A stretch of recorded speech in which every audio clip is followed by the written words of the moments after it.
প্রবাসীরা নাকি স্বামী হিসেবে বেঈমান। তারা শুধু ডলার কামাইতে জানে, মেয়েদের ইমোশন নিয়ে খেলতে জানে।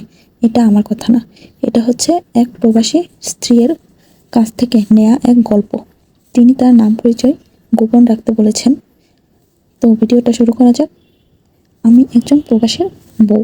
আমার স্বামী গত 6 বছরে সে মাত্র 2বার দেশে এসেছে।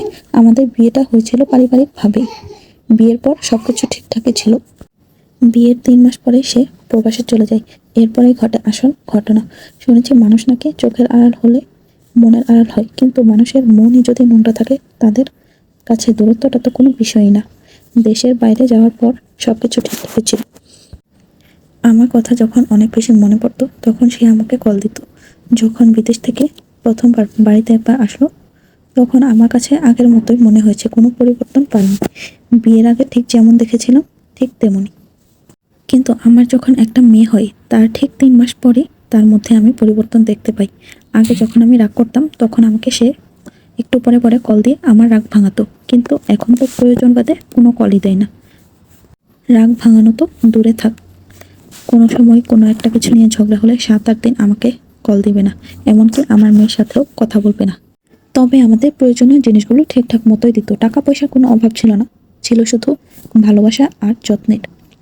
সবকিছু মেনে নিতে পারতাম, কিন্তু রাগ করে যে সে আমার সঙ্গে 7-8 দিন কল দিত না, সেটা আমি কখনোই মেনে নিতে পারতাম না। সেটা মেনে নিতে আমার অনেক কষ্ট হতো। যার জন্য আমি এত কিছু করছি, অথচ সেই ব্যক্তিটার আমার প্রতি কোনো টান নেই, কোনো যত্ন নেই। আমার বাবার বাড়ির অবস্থা তেমন একটা ভালো ছিল না। হঠাৎ একদিন একটা মেয়ে আমার মেসেঞ্জারে নক দিয়ে বলে এবং সে পরিচয় দেয় সে আমার স্বামীর গার্লফ্রেন্ড। এই কথাটা শুনে যতটা না আমি অবাক হয়েছিলাম, তার থেকেও বেশি অবাক হয়েছিলাম যে তার নাকি আরও বহু বহু মেয়ের সঙ্গে সম্পর্ক রয়েছে। আমার স্বামী নাকি সেই মেয়েকেও বিয়ের প্রতিশ্রুতি দিয়েছে। আরও অনেক মেয়েকে বিয়ের কথা বলে তাদের সঙ্গে শুধু শুধু টাইম পাস করতো।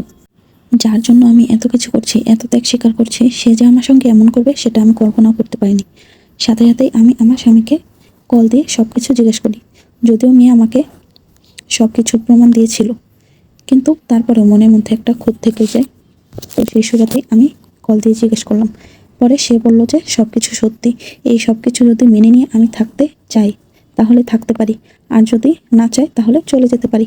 সে ভালো করেই জানতো যে আমার বাবার বাড়ির অবস্থা তেমন ভালো নেই, তাই আমার কোনো যাওয়ার জায়গা ছিল না। আর বিয়ের পর মেয়েদের স্বামীর বাড়ি সব কিছু, তার উপর আমার একটা মেয়ে আছে। মেয়ের কথা ভেবে আমি এই সংসারে থেকে গেলাম।